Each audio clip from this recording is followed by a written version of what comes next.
Charlotte's Web by E.B. White. Chapter 1. Before Breakfast. "Where's Papa going with that axe?" said Fern to her mother as they were setting the table for breakfast. "Out to the hog house," replied Mrs. Arabelle. "Some pigs were born last night." "I don't see why he needs an axe," continued Fern, who was only 8. "Well," said her mother, "one of the pigs is a runt. It's very small and weak, and it will never amount to anything, so your father has decided to do away with it." "Do away with it!" shrieked Fern. "You mean kill it, just because it's smaller than the others?" Mrs. Arabelle put a pitcher of cream on the table. "Don't yell, Fern," she said. "Your father is right. The pig would probably die anyway." Fern pushed a chair out of the way and ran outdoors. The grass was wet and the earth smelled of springtime. Fern's sneakers were sopping by the time she caught up with her father. "Please don't kill it," she sobbed. "It's unfair." Mr. Arabelle stopped walking. "Fern," he said gently, "you will have to learn to control yourself." "Control myself!" yelled Fern. "This is a matter of life and death, and you're talking about controlling myself?" Tears ran down her cheeks, and she took hold of the axe and tried to pull it out of her father's hand. "Fern," said Mr. Arabelle, "I know more about raising a litter of pigs than you do. A weakling makes trouble. Now run along." "But it's unfair," cried Fern. "The pig couldn't help being born small, could it? If I had been very small at birth, would you have killed me?" Mr. Arabelle smiled. "Certainly not," he said, looking down at his daughter with love. "But this is different. A little girl is one thing. A little runty pig is another." "I see no difference," replied Fern, still hanging on to the axe. "This is the most terrible case of injustice I ever heard of." A queer look came over John Arabelle's face. He seemed almost ready to cry himself. "All right," he said. "You go back to the house, and I will bring the runt when I come in. I'll let you start it on a bottle, like a baby. Then you'll see what trouble a pig can be." When Mr. Arabelle returned to the house half an hour later, he carried a carton under his arm. Fern was upstairs changing her sneakers. The kitchen table was set for breakfast, and the room smelled of coffee, bacon, damp plaster, and wood smoke from the stove. "Put it on her chair," said Mrs. Arabelle. Mr. Arabelle set the carton down at Fern's place. Then he walked to the sink and washed his hands and dried them on the roller towel. Fern came slowly down the stairs. Her eyes were red from crying. As she approached her chair, the carton wobbled, and there was a scratching noise. Fern looked at her father. Then she lifted the lid of the carton. There inside, looking up at her, was the newborn pig. It was a white one. The morning light shone through its ears, turning them pink. "He's yours," said Mr. Arabelle, "saved from an untimely death, and may the good Lord forgive me for this foolishness." Fern couldn't take her eyes off the tiny pig. "Oh," she whispered, "oh, look at him. He's absolutely perfect." She closed the carton carefully. First she kissed her father, then she kissed her mother. Then she opened the lid again, lifted the pig out, and held it against her cheek. At this moment her brother Avery came into the room. Avery was 10. He was heavily armed, an air rifle in one hand, a wooden dagger in the other. "What's that?" he demanded. "What's Fern got?" "She's got a guest for breakfast," said Mrs. Arabelle. "Wash your hands and face, Avery." "Let's see it," said Avery, setting his gun down. "You call that miserable thing a pig? That's a fine specimen of a pig. It's no bigger than a white rat." "Wash up and eat your breakfast, Avery," said his mother. "The school bus will be along in half an hour."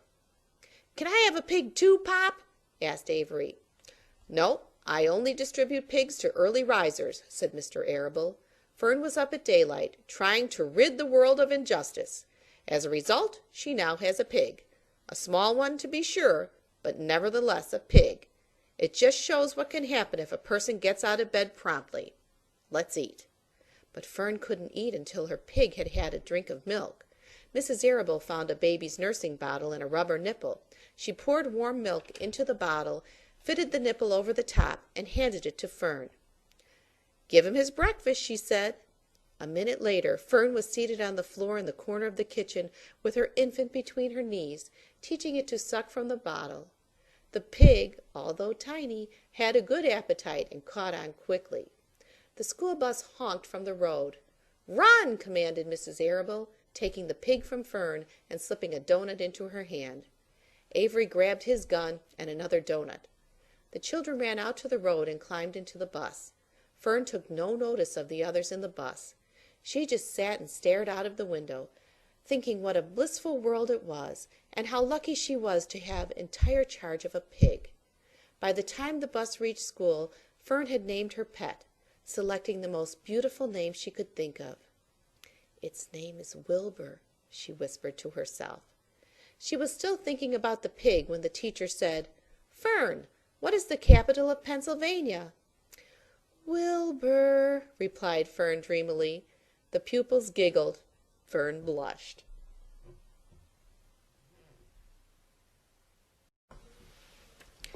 Chapter 2. Wilbur. Fern loved Wilbur more than anything. She loved to stroke him, to feed him, to put him to bed. Every morning, as soon as she got up, she warmed his milk, tied his bib on, and held the bottle for him. Every afternoon, when the school bus stopped in front of her house, she jumped out and ran to the kitchen to fix another bottle for him. She fed him again at supper time, and again just before going to bed. Mrs. Arable gave him a feeding around noontime each day, when Fern was away in school. Wilbur loved his milk, and he was never happier than when Fern was warming up a bottle for him. He would stand and gaze up at her with adoring eyes. For the first few days of his life, Wilbur was allowed to live in a box near the stove in the kitchen. Then, when Mrs. Arable complained, he was moved to a bigger box in the woodshed. At 2 weeks of age, he was moved outdoors. It was apple blossom time, and the days were getting warmer. Mr. Arable fixed a small yard specially for Wilbur under an apple tree, and gave him a large wooden box full of straw with a doorway cut in it so he could walk in and out as he pleased. "Won't he be cold at night?" asked Fern. "No," said her father. "You watch and see what he does." Carrying a bottle of milk, Fern sat down under the apple tree inside the yard. Wilbur ran to her, and she held the bottle for him while he sucked. When he had finished the last drop, he grunted and walked sleepily into the box. Fern peered through the door. Wilbur was poking the straw with his snout. In a short time he had dug a tunnel in the straw. He crawled into the tunnel and disappeared from sight, completely covered with straw. Fern was enchanted. It relieved her mind to know that her baby would sleep covered up and would stay warm. Every morning after breakfast, Wilbur walked out to the road with Fern and waited with her till the bus came. She would wave goodbye to him, and he would stand and watch the bus until it vanished around a turn. While Fern was in school, Wilbur was shut up inside his yard. But as soon as she got home in the afternoon, she would take him out, and he would follow her around the place. If she went into the house, Wilbur went too. If she went upstairs, Wilbur would wait at the bottom step until she came down again. If she took her doll for a walk in the doll carriage, Wilbur followed along. Sometimes on these journeys, Wilbur would get tired, and Fern would pick him up and put him in the carriage alongside the doll. He liked this, and if he was very tired, he would close his eyes and go to sleep under the doll's blanket. He looked cute when his eyes were closed because his lashes were so long. The doll would close her eyes too, and Fern would wheel the carriage very slowly and smoothly so as not to wake her infants. One warm afternoon, Fern and Avery put on bathing suits and went down to the brook for a swim. Wilbur tagged along at Fern's heels. When she waded into the brook, Wilbur waded in with her. He found the water quite cold, too cold for his liking. So while the children swam and played and splashed water at each other, Wilbur amused himself in the mud along the edge of the brook, where it was warm and moist and delightfully sticky and oozy. Every day was a happy day, and every night was peaceful. Wilbur was what farmers call a spring pig, which simply means that he was born in springtime. When he was 5 weeks old, Mr. Arable said he was now big enough to sell, and would have to be sold. Fern broke down and wept, But her father was firm about it.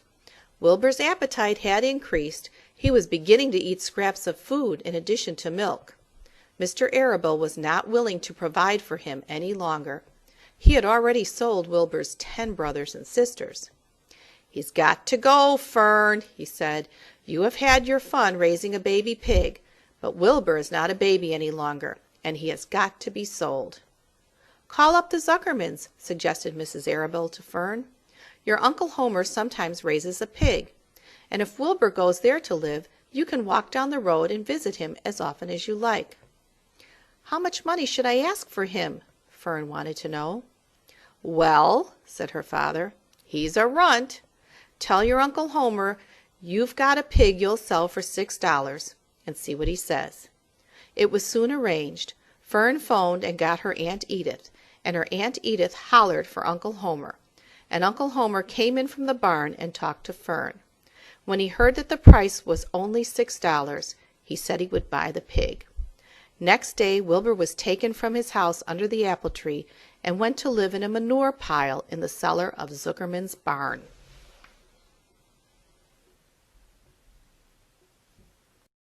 Chapter 3. Escape. The barn was very large. It was very old. It smelled of hay, and it smelled of manure. It smelled of the perspiration of tired horses and the wonderful sweet breath of patient cows. It often had a sort of peaceful smell, as though nothing bad could happen ever again in the world. It smelled of grain, and of harness dressing, and of axle grease, and of rubber boots, and of new rope. And whenever the cat was given a fish head to eat, the barn would smell of fish.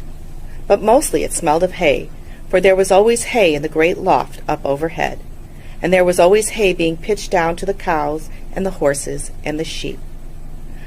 The barn was pleasantly warm in winter, when the animals spent most of their time indoors, and it was pleasantly cool in summer, when the big doors stood wide open to the breeze. The barn had stalls on the main floor for the work horses, tie-ups on the main floor for the cows, a sheepfold down below for the sheep, a pig pen down below for Wilbur, and it was full of all sorts of things that you find in barns: ladders, grindstones, pitchforks, monkey wrenches, scythes, lawnmowers, snow shovels, axe handles, milk pails, water buckets, empty grain sacks, and rusty rat traps. It was the kind of barn that swallows like to build their nests in. It was the kind of barn that children like to play in, and the whole thing was owned by Fern's uncle, Mr. Homer L. Zuckerman. Wilbur's new home was in the lower part of the barn, directly underneath the cows. Mr. Zuckerman knew that a manure pile is a good place to keep a young pig. Pigs need warmth, and it was warm and comfortable down there in the barn cellar on the south side. Fern came almost every day to visit him. She found an old milking stool that had been discarded, and she placed the stool in the sheepfold next to Wilbur's pen. Here she sat quietly during the long afternoons, thinking and listening and watching Wilbur. The sheep soon got to know her and trust her. So did the geese, who lived with the sheep. All the animals trusted her. She was so quiet and friendly. Mr. Zuckerman did not allow her to take Wilbur out, and he did not allow her to get into the pig pen.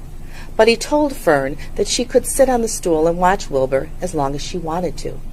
It made her happy just to be near the pig, and it made Wilbur happy to know that she was sitting there right outside his pen. But he never had any fun. No walks, no rides, no swims.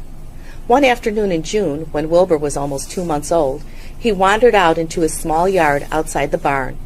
Fern had not arrived for her usual visit. Wilbur stood in the sun, feeling lonely and bored. "There's never anything to do around here," he thought. He walked slowly to his food trough and sniffed to see if anything had been overlooked at lunch. He found a small strip of potato skin and ate it. His back itched, so he leaned against the fence and rubbed against the boards. When he tired of this, he walked indoors, climbed to the top of the manure pile, and sat down. He didn't feel like going to sleep. He didn't feel like digging. He was tired of standing still, tired of lying down. "I'm less than 2 months old, and I'm tired of living," he said. He walked out to the yard again. "When I'm out here," he said, "there's no place to go but in. When I'm indoors, there's no place to go but out in the yard." "That's where you're wrong, my friend," said a voice. Wilbur looked through the fence and saw the goose standing there. "You don't have to stay in that Dirty little yard," said the goose, who talked rather fast. "One of the boards is loose. Push on it, push on it, and come on out." "What?" said Wilbur. "Say it slower." At the risk of repeating myself," said the goose, "I suggest that you come on out. It's wonderful out here." "Did you say a board was loose?" That I did," said the goose. Wilbur walked up to the fence and saw that the goose was right. One board was loose. He put his head down, shut his eyes, and pushed. The board gave way. In a minute he had squeezed through the fence and was standing in the long grass outside his yard. The goose chuckled. "How does it feel to be free?" she asked. "I like it," said Wilbur. "That is, I guess I like it." Actually, Wilbur felt queer to be outside his fence, with nothing between him and the big world. "Where do you think I'd better go?" Anywhere you like," said the goose. "Go down through the orchard, root up the sod, go down through the garden, dig up the radishes, root up everything, eat grass, look for corn, look for oats, run all over, skip and dance, jump and prance, go down through the orchard and stroll in the woods. The world is a wonderful place when you're young." "I can see that," replied Wilbur. He gave a jump in the air, twirled, ran a few steps, stopped, looked all around, sniffed the smells of afternoon, and then set off walking down through the orchard. Pausing in the shade of an apple tree, he put his strong snout into the ground and began pushing, digging, and rooting. He felt very happy. He had plowed up quite a piece of ground before anyone noticed him. Mrs. Zuckerman was the first to see him. She saw him from the kitchen window, and she immediately shouted for the men. "Homer!" she cried. "Pigs out! Lurvy! Pigs out! Homer! Lurvy! Pigs out! He's down there under the apple tree." "Now the trouble starts," thought Wilbur. "Now I'll catch it." The goose heard the racket, and she too started hollering. Run, downhill! Make for the woods, she shouted to Wilbur. "They'll never catch you in the woods." The Cocker Spaniel heard the commotion, and he ran out from the barn to join the chase. Mr. Zuckerman heard, and he came out of the machine shed where he was mending a tool. Lurvy, the hired man, heard the noise and came up from the asparagus patch where he was pulling weeds. Everyone walked toward Wilbur, and Wilbur didn't know what to do. The woods seemed a long way off, and anyway, he had never been down there in the woods and wasn't sure he would like it. "Get around behind him, Lurvy," said Mr. Zuckerman, "and drive him toward the barn. Take it easy, don't rush him. I'll go and get a bucket of slops." The news of Wilbur's escape spread rapidly among the animals on the place. Whenever any creature broke loose on Zuckerman's farm, the event was of great interest to the others. The goose shouted to the nearest cow that Wilbur was free, and soon all the cows knew. Then one of the cows told one of the sheep, and soon all the sheep knew. The lambs learned about it from their mothers. The horses in their stalls in the barn pricked up their ears when they heard the goose hollering, and soon the horses had caught on to what was happening. "Wilbur's out," they said. Every animal stirred and lifted its head, and became excited to know that one of his friends had got free and was no longer penned up or tied fast. Wilbur didn't know what to do or which way to run. It seemed as though everybody was after him. "If this is what it's like to be free," he thought, "I believe I'd rather be penned up in my own yard." The Cocker Spaniel was sneaking up on him from one side. Lurvy, the hired man, was sneaking up on him from the other side. Mrs. Zuckerman stood ready to head him off if he started for the garden, and now Mr. Zuckerman was coming down toward him carrying a pail. "This is really awful," thought Wilbur. "Why doesn't Fern come?" He began to cry. The goose took command and began to give orders. "Don't just stand there, Wilbur. Dodge about, cried the goose. "Skip around, run toward me, slip in and out, in and out, in and out. Make for the woods, twist and turn." The Cocker Spaniel sprang for Wilbur's hind leg. Wilbur jumped and ran. Lurvy reached out and grabbed. Mrs. Zuckerman screamed at Lurvy. The goose cheered for Wilbur. Wilbur dodged between Lurvy's legs. Lurvy missed Wilbur and grabbed the spaniel instead. Nicely done, cried the goose. Try it again. Run downhill, suggested the cows. Run toward me, yelled the gander. Run uphill, cried the sheep. Turn and twist, honked the goose. Jump and dance, said the rooster. Look out for Lurvy, called the cows. Look out for Zuckerman, yelled the gander. Watch out for the dog, screamed the sheep. Listen to me, screamed the goose. Poor Wilbur was dazed and frightened by this hullabaloo. He didn't like being the center of all this fuss, He tried to follow the instructions his friends were giving him, but he couldn't run downhill and uphill at the same time, and he couldn't turn and twist when he was jumping and dancing, and he was crying so hard he could barely see anything that was happening. After all, Wilbur was a very young pig, not much more than a baby, really. He wished Fern were there to take him in her arms and comfort him. When he looked up and saw Mr. Zuckerman standing quite close to him, holding a pail of warm slops, he felt relieved. He lifted his nose and sniffed. The smell was delicious. Warm milk, potato skins, wheat middlings, Kellogg's cornflakes, and a popover left from the Zuckerman's breakfast. "Come, Pig," said Mr. Zuckerman, tapping the pail. "Come, Pig." Wilbur took a step toward the pail. "No, no, no," said the goose. "It's the old pail trick, Wilbur. Don't fall for it. Don't fall for it. He's trying to lure you back into captivity-ivity. He's appealing to your stomach." Wilbur didn't care. The food smelled appetizing. He took another step toward the pail. "Pig, Pig," said Mr. Zuckerman in a kind voice, and began walking slowly toward the barnyard, looking all about him innocently, as if he didn't know that a little white pig was following along behind him. "You'll be sorry, sorry, sorry," called the goose. Wilbur didn't care. He kept walking toward the pail of slops. "You'll miss your freedom," honked the goose. "An hour of freedom is worth a barrel of slops." Wilbur didn't care. When Mr. Zuckerman reached the pig pen, he climbed over the fence and poured the slops into the trough. Then he pulled the loose board away from the fence so there was a wide hole for Wilbur to walk through. "Reconsider, reconsider!" cried the goose. Wilbur paid no attention. He stepped through the fence into his yard. He walked to the trough and took a long drink of slops, sucking in the milk hungrily and chewing the popover. It was good to be home again. While Wilbur ate, Lurvy fetched a hammer and some 8-penny nails and nailed the board in place. Then he and Mr. Zuckerman leaned lazily on the fence, and Mr. Zuckerman scratched Wilbur's back with a stick. "He's quite a pig," said Lurvy. "Yes, he'll make a good pig," said Mr. Zuckerman. Wilbur heard the words of praise. He felt the warm milk inside his stomach. He felt the pleasant rubbing of the stick along his itchy back. He felt peaceful and happy and sleepy. This had been a tiring afternoon. It was still only about 4 o'clock, but Wilbur was ready for bed. "I'm really too young to go out into the world alone," he thought, as he lay down. Chapter 4. Loneliness. The next day was rainy and dark. Rain fell on the roof of the barn and dripped steadily from the eaves. Rain fell in the barnyard and ran in crooked courses down into the lane where thistles and pigweed grew.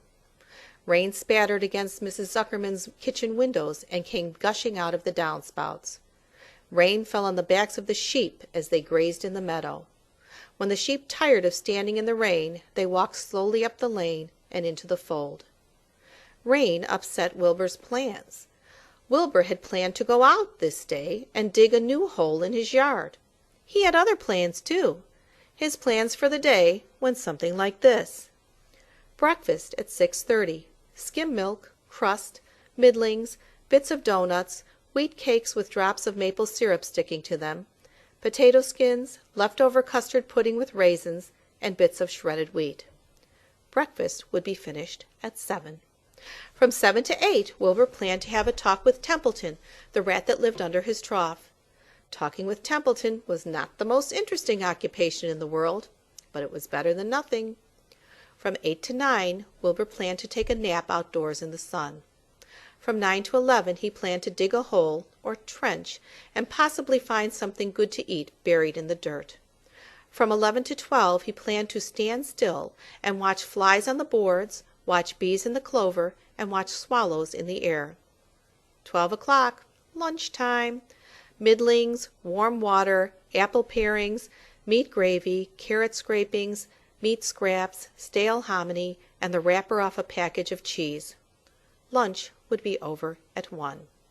From 1 to 2, Wilbur planned to sleep. From 2 to 3, he planned to scratch itchy places by rubbing against the fence. From 3 to 4, he planned to stand perfectly still and think of what it was like to be alive and to wait for Fern. At 4 would come supper. Skim milk, provender, leftover sandwich from Lurvy's lunchbox, prune skins, a morsel of this, a bit of that, fried potatoes, marmalade drippings, a little more of this, a little more of that, a piece of baked apple, a scrap of upside-down cake. Wilbur had gone to sleep thinking about these plans. He awoke at 6 and saw the rain, and it seemed as though he couldn't bear it. "I get everything all beautifully planned out, and it has to go and rain," he said. For a while he stood gloomily indoors. Then he walked to the door and looked out. Drops of rain struck his face. His yard was cold and wet. His trough had an inch of rainwater in it. Templeton was nowhere to be seen. "Are you out there, Templeton?" called Wilbur. There was no answer. Suddenly Wilbur felt lonely and friendless. "One day, just like another," he groaned. "I'm very young. I have no real friends here in the barn. It's going to rain all morning and all afternoon, and Fern won't come in such bad weather. Oh, honestly." And Wilbur was crying again, for the second time in 2 days. At 6:30 Wilbur heard the banging of a pail. Lurvy was standing outside in the rain, stirring up breakfast. "Come on, pig," said Lurvy. Wilbur did not budge. Lurvy dumped the slops, scraped the pail, and walked away. He noticed that something was wrong with the pig. Wilbur didn't want food. He wanted love. He wanted a friend, someone who would play with him. He mentioned this to the goose, who was sitting quietly in a corner of the sheepfold. "Will you come over and play with me?" he asked. "Sorry, sonny, sorry," said the goose. "I'm sitting on my eggs, 8 of them. Got to keep them toasty warm. I have to stay right here. I'm no flibberty-ibberty-gibbet. I do not play when there are eggs to hatch. I'm expecting goslings." "Well, I didn't think you were expecting woodpeckers," said Wilbur bitterly. Wilbur next tried one of the lambs. "Will you play with me?" he asked. "Certainly not," said the lamb. "In the first place, I cannot get into your pen, as I am not old enough to jump over the fence. In the second place, I am not interested in pigs. Pigs mean less than nothing to me." "What do you mean, less than nothing?" replied Wilbur. "I don't think there is any such thing as less than nothing. Nothing is absolutely the limit of nothingness. It's the lowest you can go. It's the end of the line. How can something be less than nothing? If there were something that was less than nothing, then nothing would not be nothing. It would be something, even though it's just a very little bit of something. But if nothing is nothing, then nothing has nothing that is less than it is." "Oh, be quiet," said the lamb. "Go play by yourself. I don't play with pigs." Sadly, Wilbur lay down and listened to the rain. Soon he saw the rat climbing down a slanting board that he used as a stairway. "Will you play with me, Templeton?" asked Wilbur. "Play?" said Templeton, twirling his whiskers. "Play? I hardly know the meaning of the word." "Well," said Wilbur, "it means to have fun, to frolic, to run and skip and make merry." "I never do those things if I can avoid them," replied the rat sourly. "I prefer to spend my time eating, gnawing, spying, and hiding. I am a glutton, but not a merrymaker. Right now I am on my way to your trough to eat your breakfast, since you haven't got sense enough to eat it yourself." And Templeton the rat crept stealthily along the wall and disappeared into a private tunnel that he had dug between the door and the trough in Wilbur's yard. Templeton was a crafty rat, and he had things pretty much his own way. The tunnel was an example of his skill and cunning. The tunnel enabled him to get from the barn to his hiding place under the pig trough without coming out into the open. He had tunnels and runways all over Mr. Zuckerman's farm, and could get from one place to another without being seen. Usually he slept during the daytime and was abroad only after dark. Wilbur watched him disappear into his tunnel. In a moment he saw the rat's sharp nose poke out from underneath the wooden trough. Cautiously Templeton pulled himself up over the edge of the trough. This was almost more than Wilbur could stand. On this dreary, rainy day, to see his breakfast being eaten by somebody else. He knew Templeton was getting soaked out there in the pouring rain, but even that didn't comfort him. Friendless, dejected, and hungry, He threw himself down in the manure and sobbed. Late in the afternoon, Lurvy went to Mr. Zuckerman. "I think there's something wrong with that pig of yours. He hasn't touched his food." "Give him 2 spoonfuls of sulphur and a little molasses," said Mr. Zuckerman. Wilbur couldn't believe what was happening to him when Lurvy caught him and forced the medicine down his throat. This was certainly the worst day of his life. He didn't know whether he could endure the awful loneliness any more. Darkness settled over everything. Soon there were only shadows and the noises of the sheep chewing their cuds, and occasionally the rattle of cow chain up overhead. You can imagine Wilbur's surprise when out of the darkness came a small voice he had never heard before. It sounded rather thin but pleasant. "Do you want a friend, Wilbur?" it said. "I'll be a friend to you. I've watched you all day, and I like you." "But I can't see you," said Wilbur, jumping to his feet. "Where are you, and who are you?" "I'm right up here," said the voice. "Go to sleep. You'll see me in the morning." Chapter 5. Charlotte. The night seemed long. Wilbur's stomach was empty, and his mind was full. And when your stomach is empty and your mind is full, it's always hard to sleep. A dozen times during the night Wilbur woke and stared into the blackness, listening to the sounds and trying to figure out what time it was. A barn is never perfectly quiet. Even at midnight there is usually something stirring. The first time he woke he heard Templeton gnawing a hole in the grain bin. Templeton's teeth scraped loudly against the wood and made quite a racket. "That crazy rat," thought Wilbur. "Why does he have to stay up all night, grinding his clashers and destroying people's property? Why can't he go to sleep like any decent animal?" The second time Wilbur woke he heard the goose turning on her nest and chuckling to herself. "What time is it?" whispered Wilbur to the goose.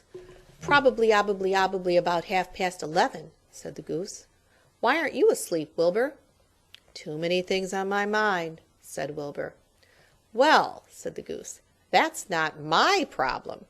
I have nothing at all on my mind, but I've too many things under my behind. Have you ever tried to sleep while sitting on 8 eggs?" "No," replied Wilbur. "I suppose it is uncomfortable. How long does it take a goose egg to hatch?" Approximately 30 days all told," answered the goose. "But I cheat a little. On warm afternoons I just pull a little straw over the eggs and go out for a walk." Wilbur yawned and went back to sleep. In his dreams he heard again the voice saying, "I'll be a friend to you. Go to sleep. You'll see me in the morning." About half an hour before dawn Wilbur woke and listened. The barn was still dark. The sheep lay motionless. Even the goose was quiet. Overhead on the main floor nothing stirred. The cows were resting, the horses dozed. Templeton had quit work and gone off somewhere on an errand. The only sound was a slight scraping noise from the rooftop, where the weather vane swung back and forth. Wilbur loved the barn when it was like this, calm and quiet, waiting for light. "Day is almost here," he thought. Through a small window a faint gleam appeared. One by one the stars went out. Wilbur could see the goose a few feet away. She sat with head tucked under a wing. Then he could see the sheep and the lambs. The sky lightened. "Oh, beautiful day! It is here at last. Today I shall find my friend." Wilbur looked everywhere. He searched his pen thoroughly. He examined the window ledge, stared up at the ceiling, but he saw nothing new. Finally he decided he would have to speak up. He hated to break the lovely stillness of dawn by using his voice, but he couldn't think of any other way to locate the mysterious new friend who was nowhere to be seen. So Wilbur cleared his throat. "Attention, please," he said in a loud, firm voice. "Will the party who addressed me at bedtime last night kindly make himself or herself known by giving an appropriate sign or signal?"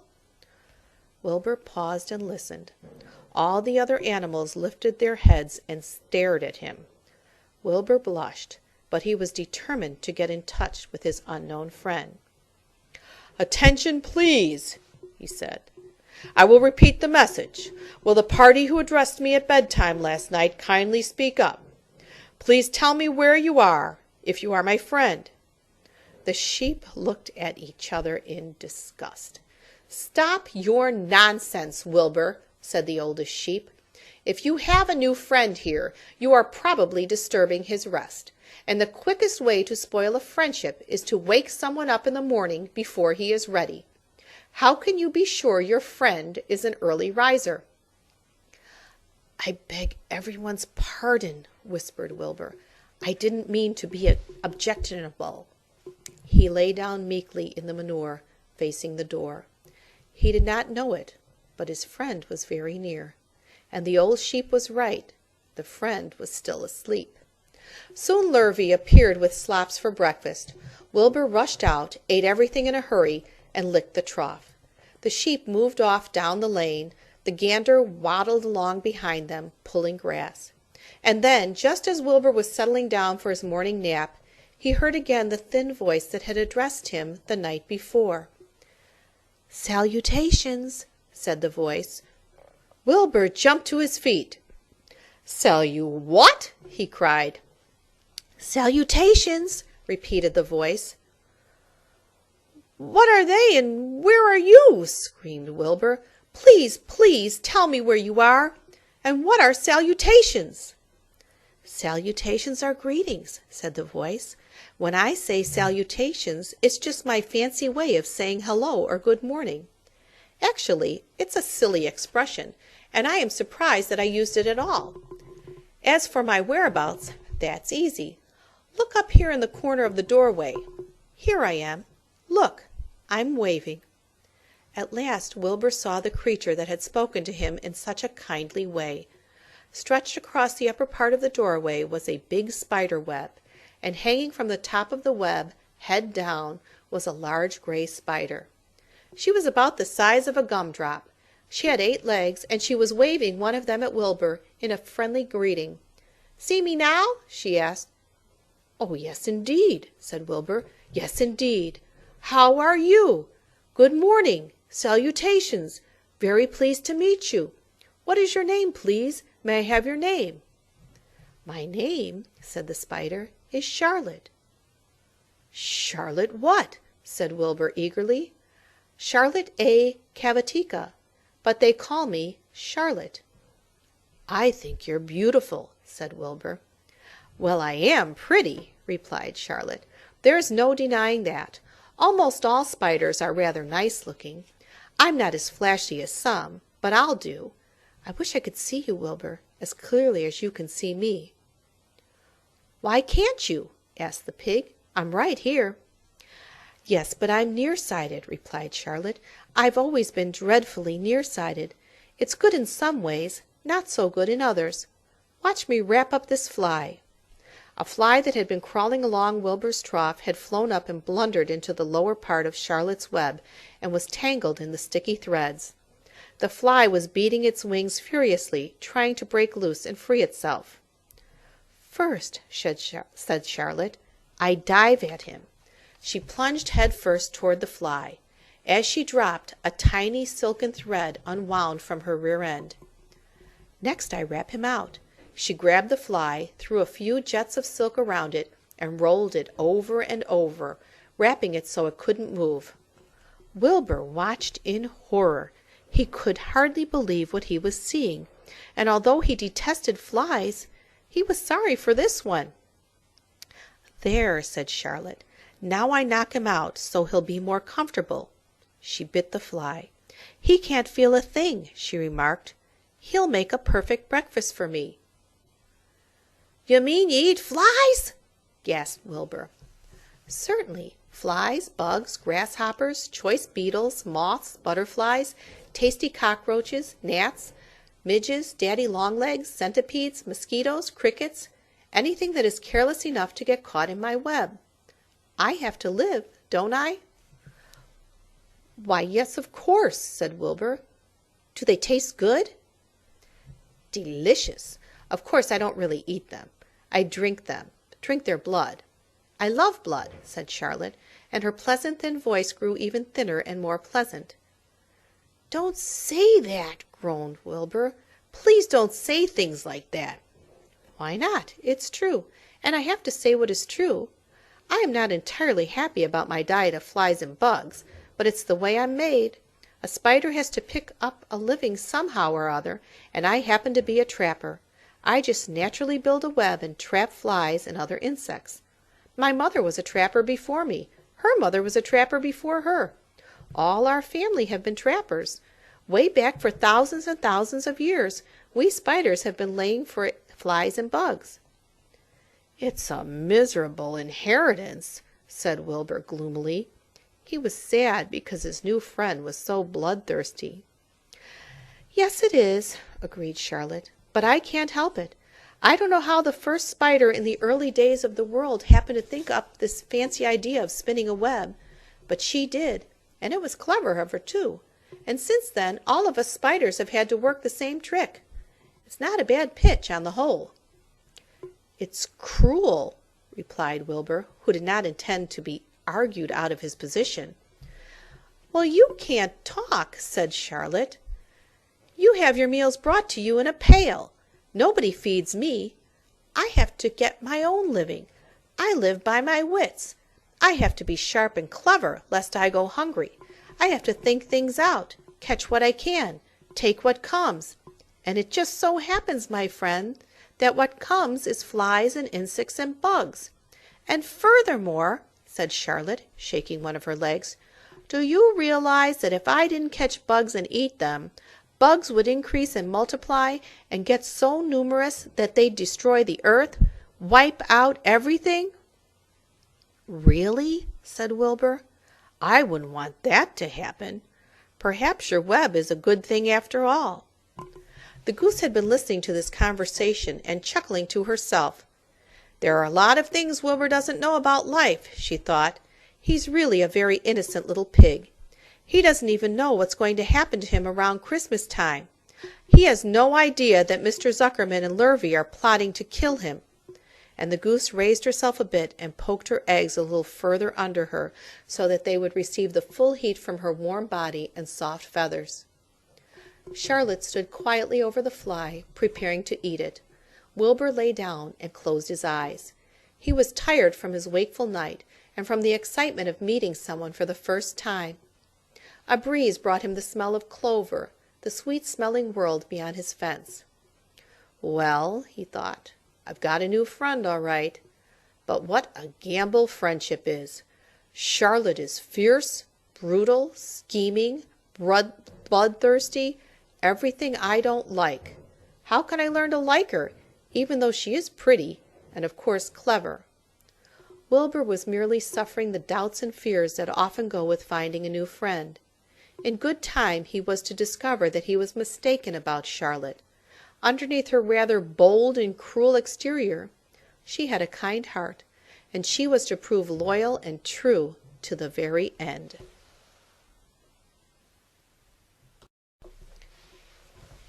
Chapter 6. Summer Days. The early summer days on a farm are the happiest and fairest days of the year. Lilacs bloom and make the air sweet and then fade.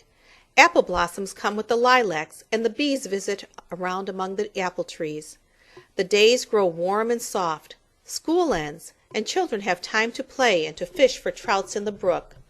Avery often brought a trout home in his pocket, warm and stiff and ready to be fried for supper.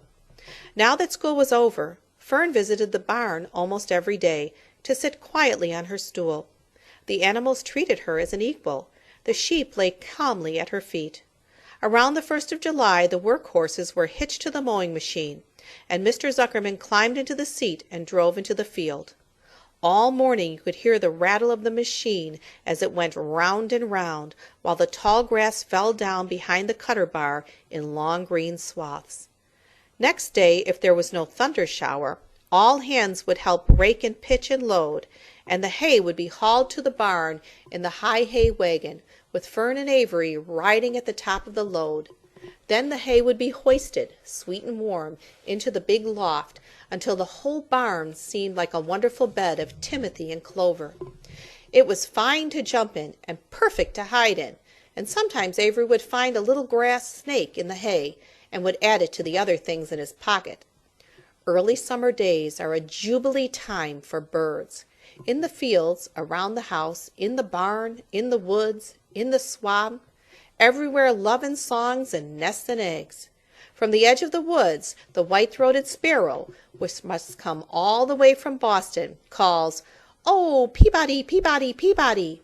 On an apple bough, the phoebe teeters and wags its tail and says, "Phoebe, Phoebe." The song sparrow, who knows how brief and lovely life is, says, "Sweet, sweet, sweet interlude, sweet, sweet, sweet interlude." If you enter the barn, the swallows swoop down from their nests and scold. "Cheeky, cheeky," they say. In early summer there are plenty of things for a child to eat and drink and suck and chew. Dandelion stems are full of milk. Clover heads are loaded with nectar. The frigid air is full of ice-cold drinks. Everywhere you look is life. Even the little ball of spit on the weed stalk, if you poke it apart, has a green worm inside it. And on the underside of the leaf of the potato vine are the bright orange eggs of the potato bug. It was on a day in early summer that the goose eggs hatched. This was an important event in the barn cellar. Fern was there, sitting on her stool, when it happened. Except for the goose herself, Charlotte was the first to know that the goslings had at last arrived. The goose knew a day in advance that they were coming. She could hear their weak voices calling from inside the egg. She knew that they were in a desperately cramped position inside the shell and were most anxious to break through and get out. So she sat quite still and talked less than usual. When the first gosling poked its gray-green head through the goose's feathers and looked around, Charlotte spied it and made the announcement. "I am sure," she said, "that every one of us here will be gratified to learn that after 4 weeks of unremitting effort and patience on the part of our friend the goose, she now has something to show for it. The goslings have arrived. May I offer my sincere congratulations?" "Thank you, thank you, thank you," said the goose, nodding and bowing shamelessly. "Thank you," said the gander. "Congratulations!" shouted Wilbur. "How many goslings are there? I can only see one." "There are 7," said the goose. "Fine," said Charlotte. 7 is a lucky number." "Luck had nothing to do with this," said the goose. "It was good management and hard work." At this point Templeton showed his nose from his hiding place under Wilbur's trough. He glanced at Fern, then crept cautiously toward the goose, keeping close to the wall. Everyone watched him, for he was not well liked, not trusted. "Look," he began in his sharp voice, "you say you have 7 goslings. There were 8 eggs. What happened to the other egg? Why didn't it hatch?" "It's a dud, I guess," said the goose. "What are you going to do with it?" continued Templeton, his little round beady eyes fixed on the goose. "You can have it," replied the goose. "Roll it away and add it to that nasty collection of yours." Templeton had a habit of picking up unusual objects around the farm and storing them in his home. He saved everything. "Certainly, certainly," said the gander. "You may have the egg, but I'll tell you one thing, Templeton. If I ever catch you poking your ugly nose around our goslings, I'll give you the worst pounding a rat ever took." And the gander opened his strong wings and beat the air with them to show his power. He was strong and brave, but the truth is, both the goose and the gander were worried about Templeton, and with good reason. The rat had no morals, no conscience, no scruples, no consideration, no decency, no milk of rodent kindness, no compunctions, no higher feeling, no friendliness, no nothing. He would kill a gosling if he could get away with it. The goose knew that. Everybody knew that. With her broad bill, the goose pushed the unhatched egg out of the nest, and the entire company watched in disgust while the rat rolled it away. Even Wilbur, who could eat almost anything, was appalled. "Imagine wanting a junky old rotten egg," he muttered. "A rat is a rat," said Charlotte. She laughed a tinkling little laugh. "But, my friends, if that ancient egg ever breaks, this barn will be untenable. "What's that mean?" asked Wilbur. "It means nobody will be able to live here on account of the smell. A rotten egg is a regular stink bomb." "I won't break it," snarled Templeton. "I know what I'm doing. I handle stuff like this all the time." He disappeared into his tunnel, pushing the goose egg in front of him. He pushed and nudged till he succeeded in rolling it to his lair under the trough. That afternoon, when the wind had died down, and the barnyard was quiet and warm, the gray goose led her 7 goslings off the nest and out into the world. Mr. Zuckerman spied them when he came with Wilbur's supper. "Well, hello there," he said, smiling all over. "Let's see. 1, 2, 3, 4, 5, 6, 7.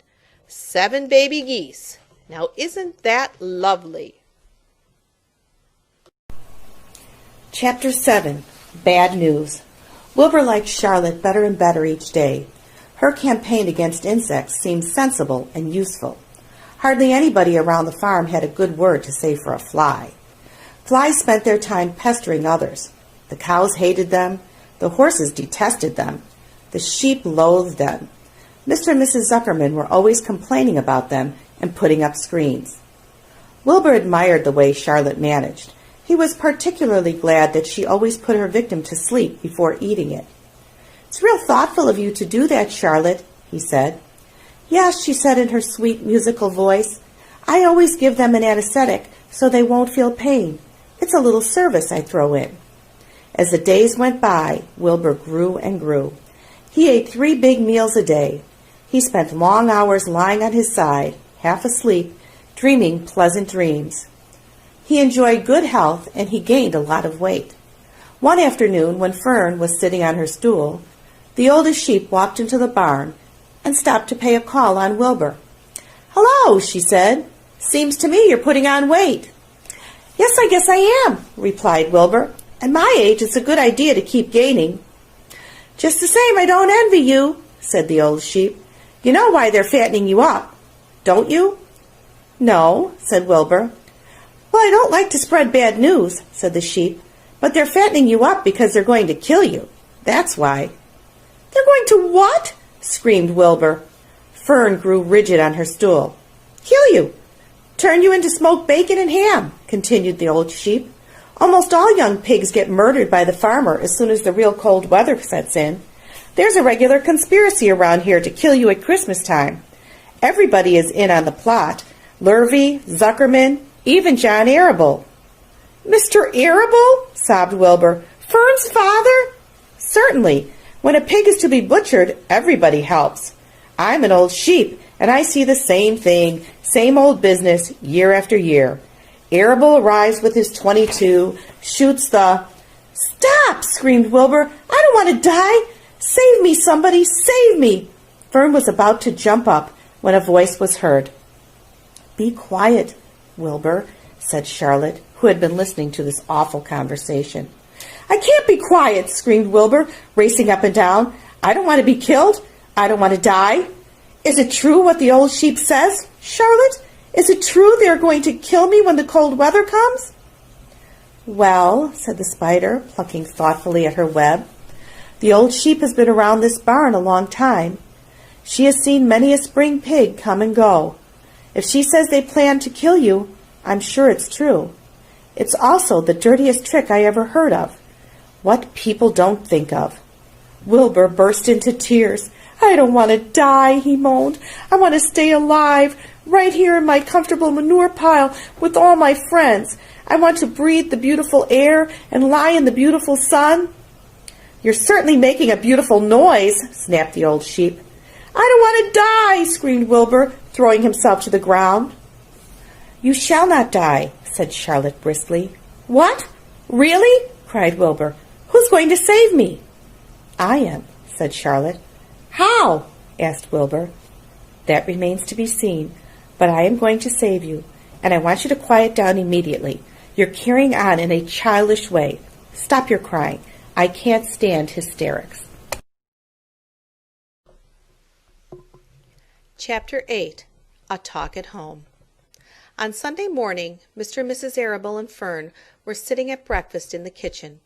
Avery had finished and was upstairs looking for his slingshot. Did you know that Uncle Homer's goslings had hatched? Asked Fern. How many? Asked Mr. Arable. 7, replied Fern. There were 8 eggs, but 1 egg didn't hatch, and the goose told Templeton she didn't want it any more, so he took it away. The goose did what? Asked Mrs. Arable, gazing at her daughter with a queer, worried look. Told Templeton she didn't want the egg any more, repeated Fern.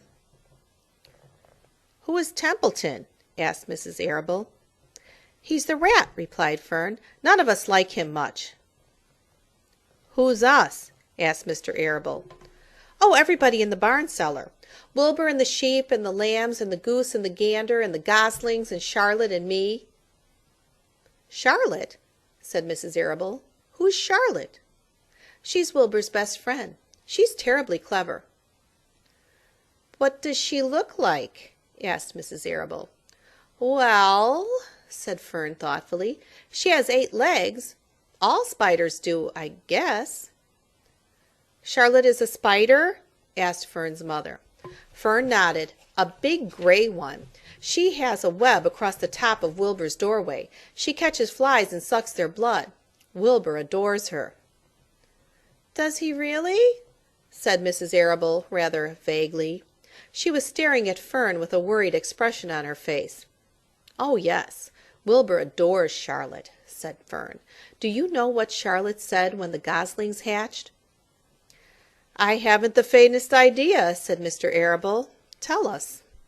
Well, when the first gosling stuck its head out from under the goose, I was sitting on my stool in the corner, and Charlotte was on her web.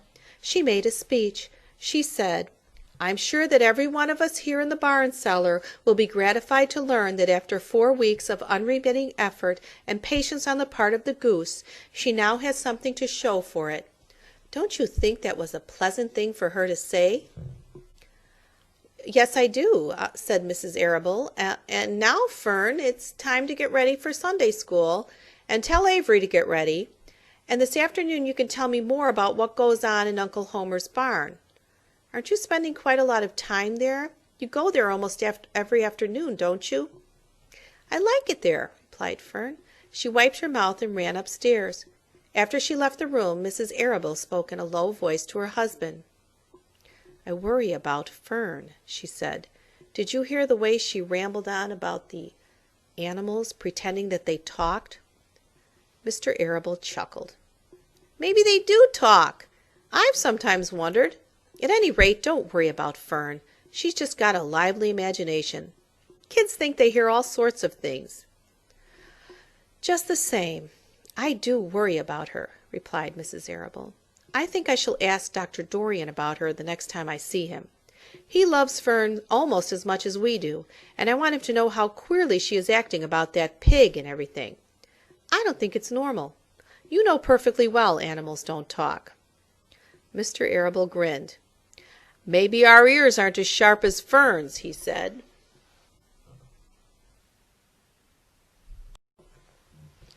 Chapter 9. Wilbur's Boast. A spider's web is stronger than it looks. Although it is made of thin, delicate strands, the web is not easily broken. However, a web gets torn every day by the insects that kick around in it, and a spider must rebuild it when it gets full of holes. Charlotte liked to do her weaving during the late afternoon, and Fern liked to sit nearby and watch. One afternoon she heard a most interesting conversation and witnessed a strange event. You have awfully hairy legs, Charlotte, said Wilbur, as the spider busily worked at her task. My legs are hairy for a good reason, replied Charlotte. Furthermore, each leg of mine has 7 sections, the coxa, the trochanter, the femur, the patella, the tibia, the metatarsus, and the tarsus. Wilbur sat bolt upright. You're kidding, he said. No, I'm not either. Say those names again. I didn't catch them the first time. Coxa, trochanter, femur, patella, tibia, metatarsus, and tarsus. Goodness, said Wilbur, looking down at his own chubby legs. I don't think my legs have 7 sections. Well, said Charlotte, you and I lead different lives. You don't have to spin a web. That takes real leg work. I could spin a web if I tried, said Wilbur, boasting. I've just never tried." "Let's see you do it," said Charlotte. Fern chuckled softly, and her eyes grew wide with love for the pig. "Okay," replied Wilbur. "You coach me, and I'll spin one. It must be a lot of fun to spin a web. How do I start?" "Take a deep breath," said Charlotte, smiling. Wilbur breathed deeply. "Now climb to the highest place you can get to, like this." Charlotte raced up to the top of the doorway.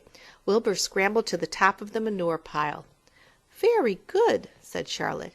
"Now make an attachment with your spinnerets, hurl yourself into space, and let out a drag line as you go down." Wilbur hesitated a moment, then jumped out into the air. He glanced hastily behind to see if a piece of rope was following him to check his fall, but nothing seemed to be happening in his rear, and the next thing he knew he landed with a thump. "Oomp!" he grunted.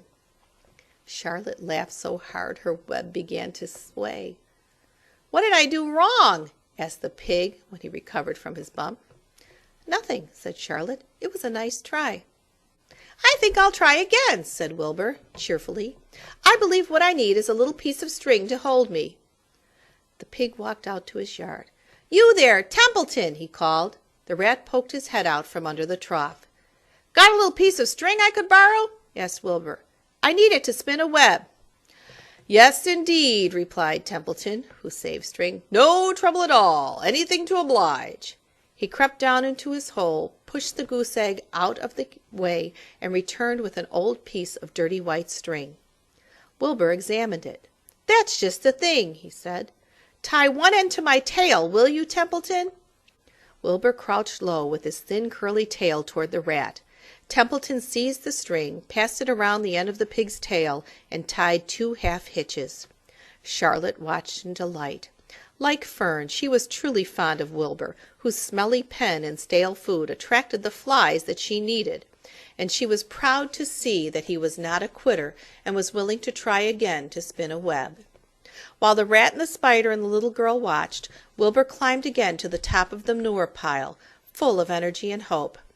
"Everybody watch!" he cried, and summoning all his strength, he threw himself into the air, head first. The string trailed behind him.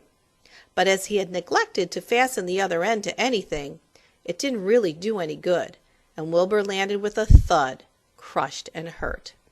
Tears came to his eyes. Templeton grinned. Charlotte just sat quietly. After a bit she spoke. "You can't spin a web, Wilbur, and I advise you to put the idea out of your mind. You lack 2 things needed for spinning a web." "What are they?" asked Wilbur sadly. "You lack a set of spinnerets, and you lack know-how. But cheer up, you don't need a web. Zuckerman supplies you with 3 big meals a day. Why should you worry about trapping food?" Wilbur sighed. "You're ever so much cleverer and brighter than I am, Charlotte. I guess I was just trying to show off." "Serves me right." Templeton untied his string and took it back to his home. Charlotte returned to her weaving. "You needn't feel too badly, Wilbur. Not many creatures can spin webs. Even men aren't as good as spiders, although they think they're pretty good. And they'll try anything. Did you ever hear of the Queensboro Bridge?" Wilbur shook his head. "Is it a web?" "Sort of," replied Charlotte. "But do you know how long it took men to build it? 8 whole years. My goodness, I would have starved to death waiting that long. I can make a web in a single evening." "What do people catch in the Queensboro Bridge? Bugs?" asked Wilbur. "No," said Charlotte. "They don't catch anything. They just keep trotting back and forth across the bridge, thinking there is something better on the other side. If they'd hang head down at the top of the thing and wait quietly, maybe something good would come along. But no, with men it's rush, rush, rush every minute. I'm glad I'm a sedentary spider." "What does sedentary mean?" asked Wilbur. "Means I sit still a good part of the time and don't go wandering all over creation. I know a good thing when I see it, and my web is a good thing. I stay put and wait for what comes. Gives me a chance to think." "Well, I'm sort of sedentary myself, I guess," said the pig. "I have to hang around here whether I want to or not. You know where I'd really like to be this evening?" Where? In a forest, looking for beech nuts and truffles and delectable roots, pushing leaves aside with my wonderful strong nose, searching and sniffing along the ground, smelling, smelling, smelling. You smell just the way you are, remarked a lamb who had just walked in. I can smell you from here. You're the smelliest creature in the place. Wilbur hung his head. His eyes grew wet with tears. Charlotte noticed his embarrassment, and she spoke sharply to the lamb. Let Wilbur alone, she said. He has a perfect right to smell, considering his surroundings. You're no bundle of sweet peas yourself. Furthermore, you are interrupting a very pleasant conversation. What were we talking about, Wilbur, when we were so rudely interrupted? Oh, I don't remember, said Wilbur. It doesn't make any difference. Let's not talk any more for a while, Charlotte. I'm getting sleepy. You go ahead and finish fixing your web, and I'll just lie here and watch you. It's a lovely evening. Wilbur stretched out on his side.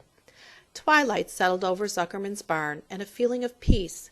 Fern knew it was almost supper time, but she couldn't bear to leave. Swallows passed on silent wings, in and out of the doorways, bringing food to their young ones. From across the road a bird sang, "Whippoorwill, whippoorwill." Lurvy sat down under an apple tree and lit his pipe. The animals sniffed the familiar smell of strong tobacco. Wilbur heard the trill of the tree toad and the occasional slamming of the kitchen door. All these sounds made him feel comfortable and happy, for he loved life and loved to be a part of the world on a summer evening. But as he lay there, he remembered what the old sheep had told him. The thought of death came to him, and he began to tremble with fear. "Charlotte," he said softly. "Yes, Wilbur?" "I don't want to die." "Of course you don't," said Charlotte in a comforting voice. "I just love it here in the barn," said Wilbur. "I love everything about this place." "Of course you do," said Charlotte. "We all do." The goose appeared, followed by her 7 goslings. They thrust their little necks out and kept up a musical whistling like a tiny troop of pipers. Wilbur listened to the sound with love in his heart. "Charlotte," he said. "Yes," said the spider. "Were you serious when you promised you would keep them from killing me?" "I was never more serious in my life. I am not going to let you die, Wilbur." "How are you going to save me?"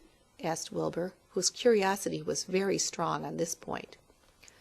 "Well," said Charlotte vaguely, "I don't really know, but I'm working on a plan." "That's wonderful," said Wilbur. "How is the plan coming, Charlotte? Have you got very far with it? Is it coming along pretty well?" Wilbur was trembling again, but Charlotte was cool and collected. "Oh, it's coming all right," she said lightly. "The plan is still in its early stages and hasn't completely shaped up yet, but I'm working on it." "When do you work on it?" begged Wilbur. "When I'm hanging head down at the top of my web. That's when I do my thinking, because then all the blood is in my head." "I'd be only too glad to help in any way I can." "Oh, I'll work it out alone," said Charlotte. "I can think better if I think alone." "All right," said Wilbur, "but don't fail to let me know if there's anything I can do to help, no matter how slight." "Well," replied Charlotte, "you must try to build yourself up. I want you to get plenty of sleep and stop worrying. Never hurry and never worry. Chew your food thoroughly and eat every bit of it, except you must leave just enough for Templeton. Gain weight and stay well. That's the way you can help. Keep fit and don't lose your nerve. Do you think you understand?" "Yes, I understand," said Wilbur. "Go along to bed then," said Charlotte. "Sleep is important." Wilbur trotted over to the darkest corner of his pen and threw himself down. He closed his eyes. In another minute he spoke. "Charlotte," he said. "Yes, Wilbur?" "May I go out to my trough to see if I left any of my supper? I think I left just a tiny bit of mashed potato." "Very well," said Charlotte, "but I want you in bed again without delay." Wilbur started to race out to his yard. "Slowly, slowly," said Charlotte. "Never hurry and never worry." Wilbur checked himself and crept slowly to his trough. He found a bit of potato, chewed it carefully, swallowed it, and walked back to bed. He closed his eyes and was silent for a while. "Charlotte," he said in a whisper. "Yes?" "May I get a drink of milk? I think there are a few drops of milk left in my trough." "No, the trough is dry, and I want you to go to sleep. No more talking. Close your eyes and go to sleep." Wilbur shut his eyes. Fern got up from her stool and started for home, her mind full of everything she had seen and heard. "Good night, Charlotte," said Wilbur. "Good night, Wilbur." There was a pause. "Good night, Charlotte." "Good night, Wilbur." "Good night. Good night." Chapter 10. An Explosion. Day after day the spider waited, head down, for an idea to come to her. Hour by hour she sat motionless, deep in thought. Having promised Wilbur that she would save his life, she was determined to keep her promise. Charlotte was naturally patient. She knew from experience that if she waited long enough, a fly would come to her web, and she felt sure that if she thought long enough about Wilbur's problem, an idea would come to her mind. Finally, one morning toward the middle of July, the idea came. "Why, how perfectly simple," she said to herself. "The way to save Wilbur's life is to play a trick on Zuckerman. If I can fool a bug," thought Charlotte, "I can surely fool a man. People are not as smart as bugs." Wilbur walked into his yard just at that moment. "What are you thinking about, Charlotte?" he asked. "I was just thinking," said the spider, "that people are very gullible." "What does gullible mean?" "Easy to fool," said Charlotte. "That's a mercy," replied Wilbur, and he lay down in the shade of his fence and went fast asleep. The spider, however, stayed wide awake, gazing affectionately at him and making plans for his future. Summer was half gone. She knew she didn't have much time. That morning, just as Wilbur fell asleep, Avery Arable wandered into the Zuckermans' front yard, followed by Fern. Avery carried a live frog in his hand. Fern had a crown of daisies in her hair. The children ran for the kitchen. "Just in time for a piece of blueberry pie," said Mrs. Zuckerman. "Look at my frog," said Avery, placing the frog on the drain board and holding out his hand for pie. "Take that thing out of here," said Mrs. Zuckerman. "He's hot," said Fern. "He's almost dead, that frog." "He is not," said Avery. "He lets me scratch him between the eyes." The frog jumped and landed in Mrs. Zuckerman's dishpan full of soapy water. "You're getting your pie on you," said Fern. "Can I look for eggs in the hen house, Aunt Edith?" "Run outdoors, both of you, and don't bother the hens." "It's getting all over everywhere," shouted Fern. "His pie is all over his front." "Come on, frog," cried Avery. He scooped up his frog. The frog kicked, splashing soapy water onto the blueberry pie. "Another crisis," groaned Fern. "Let's swing in the swing," said Avery. The children ran to the barn. Mr. Zuckerman had the best swing in the county. It was a single long piece of heavy rope tied to the beam over the north doorway. At the bottom end of the rope was a fat knot to sit on. It was arranged so that you could swing without being pushed. You climbed the ladder to the hayloft. Then, holding the rope, you stood at the edge and looked down, and were scared and dizzy. Then you straddled the knot so that it acted as a seat. Then you got up all your nerve, took a deep breath, and jumped. For a second you seemed to be falling to the barn floor far below. But then suddenly the rope would begin to catch you, and you would sail through the barn door, going a mile a minute, with the wind whistling in your eyes and ears and hair. Then you would zoom upward into the sky and look up at the clouds, and the rope would twist, and you would twist and turn with the rope. Then you would drop down, down, down out of the sky and come sailing back into the barn, almost into the hayloft, then sail out again, not quite so far this time, then in again, not quite so high, then out again, then in again, then out, then in, and then you jump off and fall down and let somebody else try it. Mothers for miles around worried about Zuckerman's swing. They feared some child would fall off, but no child ever did. Children almost always hang on to things tighter than their parents think they will. Avery put the frog in his pocket and climbed to the hayloft. "The last time I swang this swing, I almost crashed into a barn swallow," he yelled. "Take that frog out," ordered Fern. Avery straddled the rope and jumped. He sailed out through the door, frog and all, and into the sky, frog and all. Then he sailed back into the barn. "Your tongue is purple," screamed Fern. "So is yours," cried Avery, sailing out again with the frog. "I have hay inside my dress. It itches," called Fern. "Scratch it," yelled Avery as he sailed back. "It's my turn," said Fern. "Jump off." "Fern's got the itch," sang Avery. When he jumped off, he threw the swing up to his sister. She shut her eyes tight and jumped. She felt the dizzy drop, then the supporting lift of the swing. When she opened her eyes, she was looking up into the blue sky and was about to fly back through the door. They took turns for an hour. When the children grew tired of swinging, they went down toward the pasture and picked wild raspberries and ate them. Their tongues turned from purple to red. Fern bit into a raspberry that had a bad-tasting bug inside it and got discouraged. Avery found an empty candy box and put his frog in it. The frog seemed tired after his morning in the swing. The children walked slowly up toward the barn. They, too, were tired and hardly had energy enough to walk. "Let's build a tree house," suggested Avery. "I want to live in a tree with my frog." "I'm going to visit Wilbur," Fern announced. They climbed the fence into the lane and walked lazily toward the pig pen. Wilbur heard them coming and got up. Avery noticed the spider web, and coming closer, he saw Charlotte. "Hey, look at that big spider," he said. "It's tremendous." "Leave it alone," commanded Fern. "You've got a frog. Isn't that enough?" "That's a fine spider, and I'm going to capture it," said Avery. He took the cover off the candy box. Then he picked up a stick. "I'm going to knock that old spider into this box," he said. Wilbur's heart almost stopped when he saw what was going on. This might be the end of Charlotte if the boy succeeded in catching her. "You stop it, Avery!" cried Fern.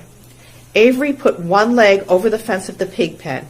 He was just about to raise his stick to hit Charlotte when he lost his balance. He swayed and toppled and landed on the edge of Wilbur's trough.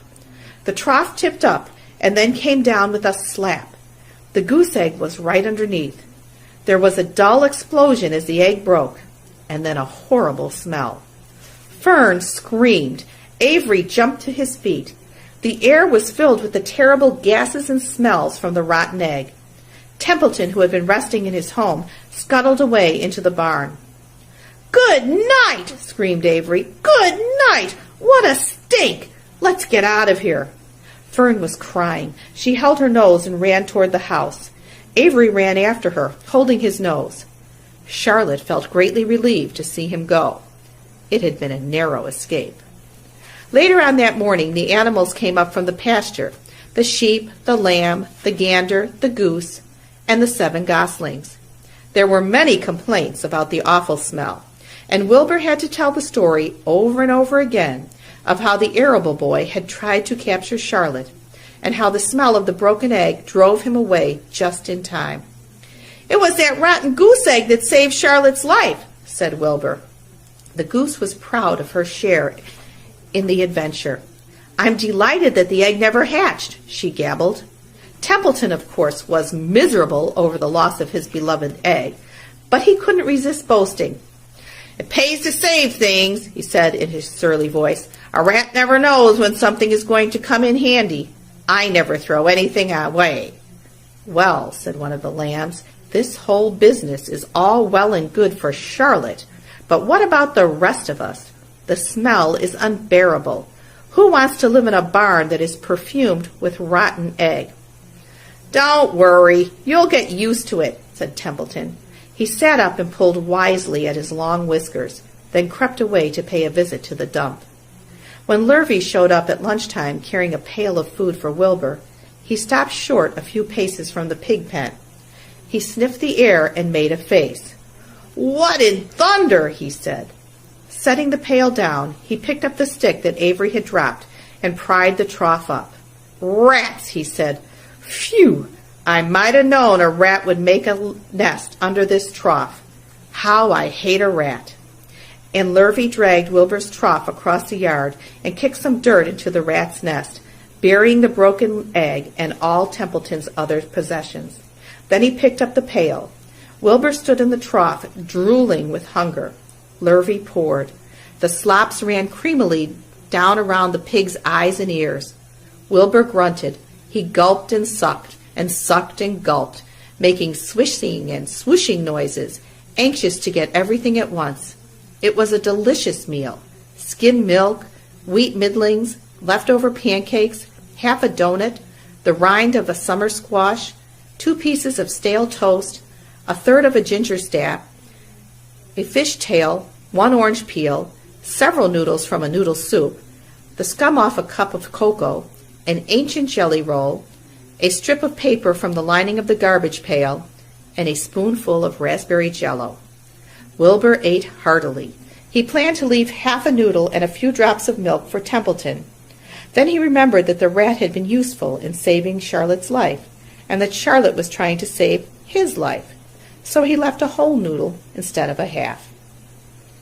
Now that the broken egg was buried, the air cleared and the barn smelled good again. The afternoon passed and evening came. Shadows lengthened.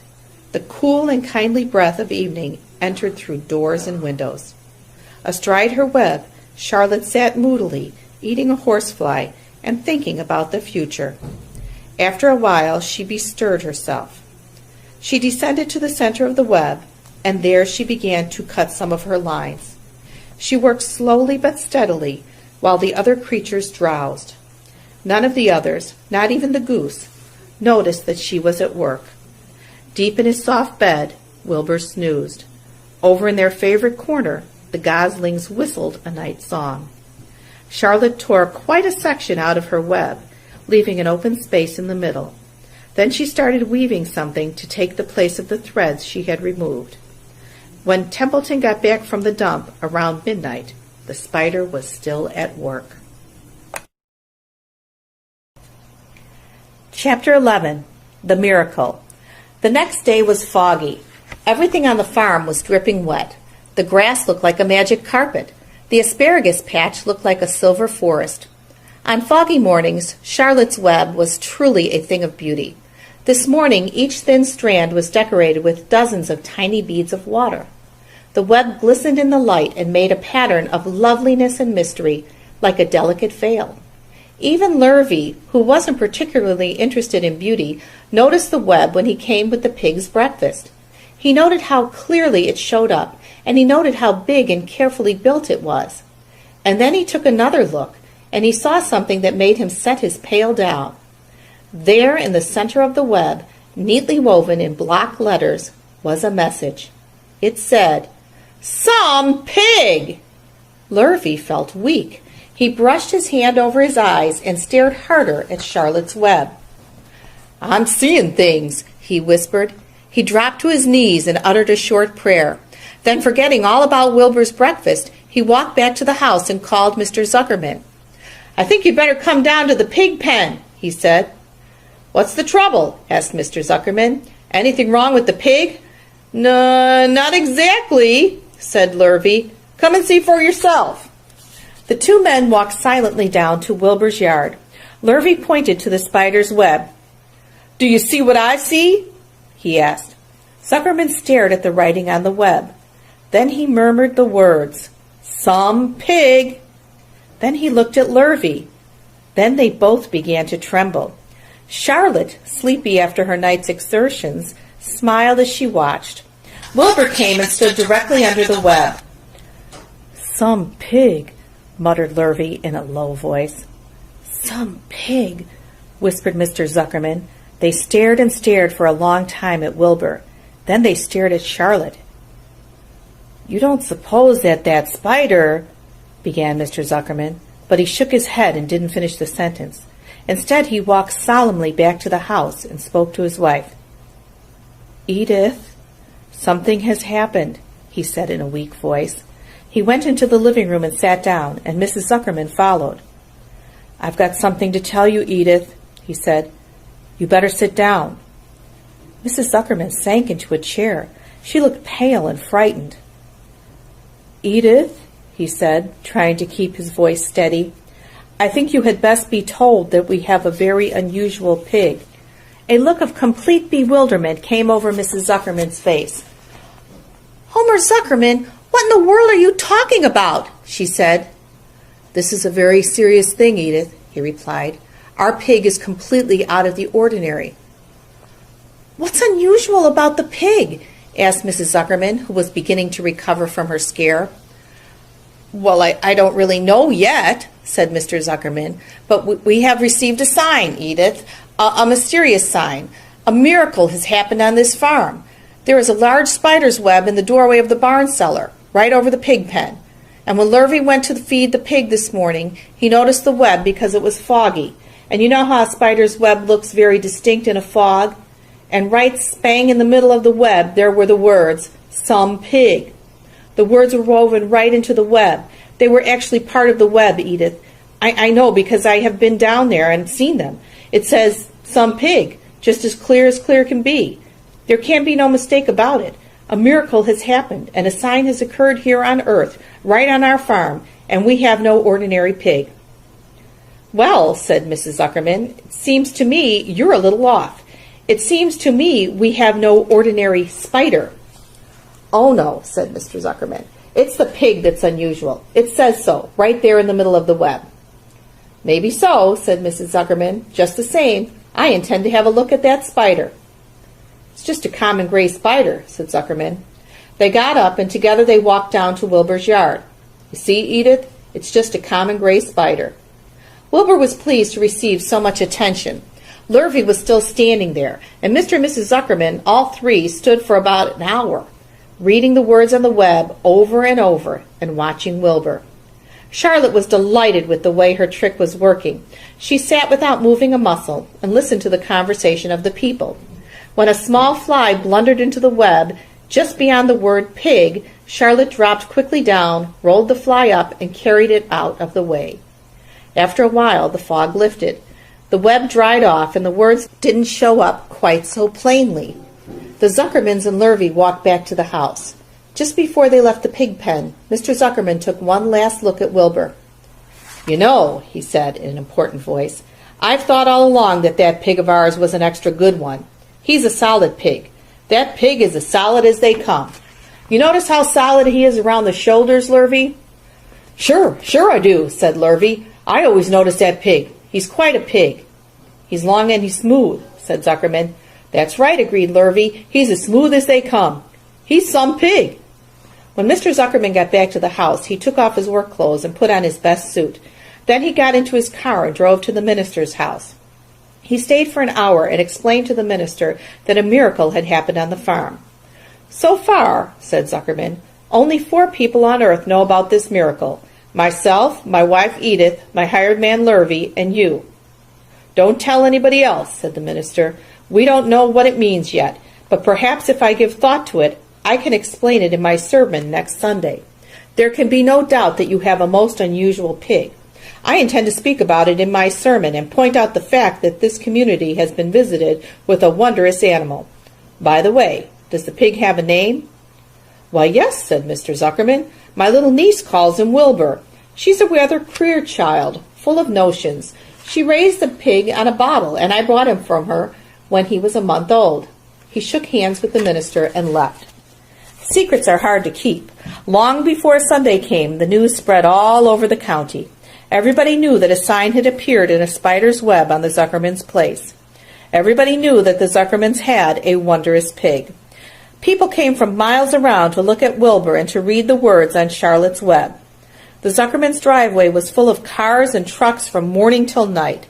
Fords and Chevys and Buick Roadmasters and GMC pickups and Plymouths and Studebakers and Packards and DeSotos with gyromatic transmissions and Oldsmobiles with rocket engines and Jeep station wagons and Pontiacs.